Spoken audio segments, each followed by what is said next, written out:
magmumura. Matanda na ako. Sabay putang. Kukunin ako ni Lord. Pero, nagdadasal ako. Kasi, ang kalaban natin, anong kalaban natin? Bangag ng presidente!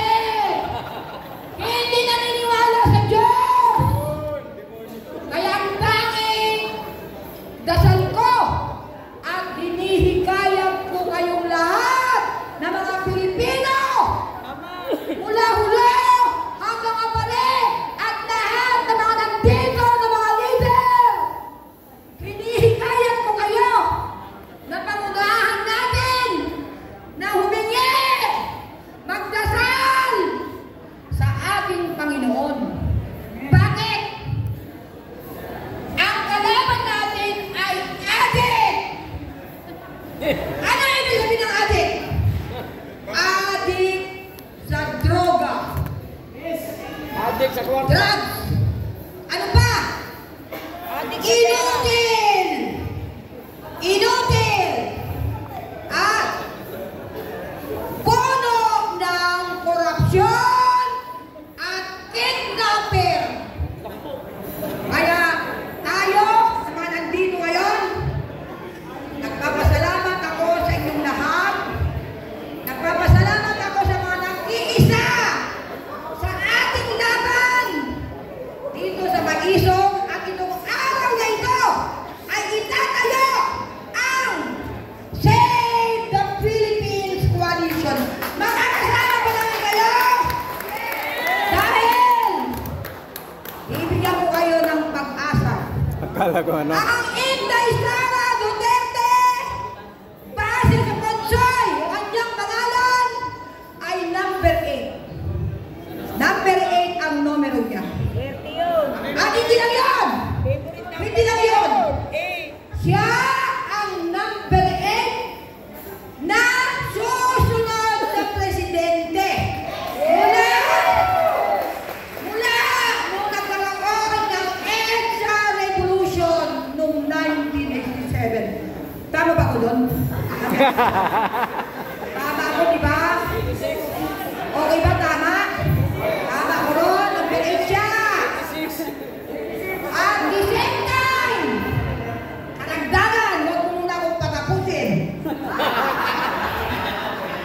Ang mula nung inilunsad ang pag-rally noong September 13 up to November 23. It's now 71 days. Ang ibig sabihin ng 71 days sa Punsoy, 7 plus 1 is 8. Lasat na. Oh, yun na naman ang numero. Lasat na. Okay ba yun? Kaya, tayong lahat,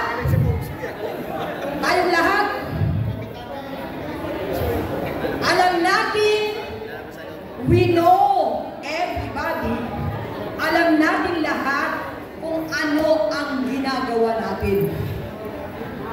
At naniniwala tayo, we believe what we are doing. At we love what we are doing. But never quit what we are doing. Yun lang po. Maraming salamat at magandang gabi sa inyo. Okay. Mabuhay po ang mga OFW. Maraming salamat din po kay Attorney Vic Rodriguez at nabanggit niya kung ano po ang naging ambag ng mga OFW sa ating bansa. Billion of dollars ang remittances ng mga OFW. Billion din ang ninakaw sa atin. Ang OFW, iniwan ang pamilya para magkaroon ng mabuting kinabukasan ang kanilang mga anak. Pero ang administrasyong ito bangag at gusto pang damayin ang aming pamilya. Maraming anak ng OFW ngayon na naging lulong sa droga. Biktima ng mga drug addict. Hindi man lang binigyan ng hustisya. Mas pinaburan pa nila ang mga nagsusupply ng droga sa ating bansa. Sa panahon ni PRRD, ramdam namin ang kanyang malasakit sa mga OFW. Nilinis niya ang Pilipinas para maging ligtas ang pamilya ng mga OFW. Dahil ayaw niya na maging adik ang mga anak ng OFW. Ayaw niya na mabiktima ng isang adik ang pamilya niya dito sa Pilipinas. Nakakadismaya po ang nangyayaring korupsyon ngayon. Kung noon nirerespeto tayo ng ibang bansa dahil sa kasipagan natin, ngayon po binabansagan tayo ng flood control. Hiyang-hiya po ang ating mga kababayang OFW. Noon, tinatawag nila tayo ng mga kabayan. Ngayon, ang tinatawag sa atin, flood control. Alam na alam nila ang korupsyon sa atin dito sa Pilipinas.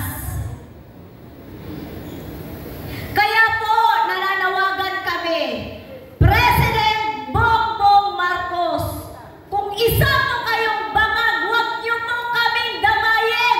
Idamay. Maawa kayo sa ating mga OFW. Bumaba po kayo sa pwesto dahil hindi po kayo karapat-dapat na maging presidente namin. Sana po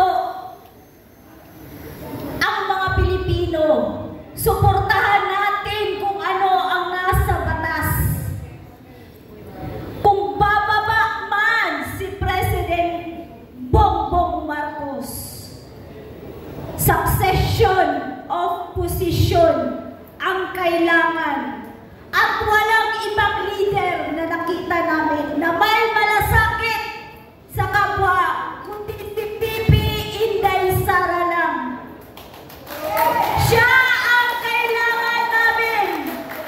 Siya ang tunay na leader.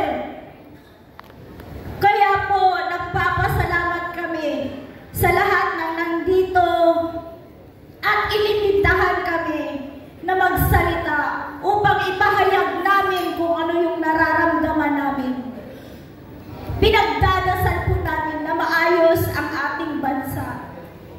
Dahil tayong mga Pilipino ay likas na masipag.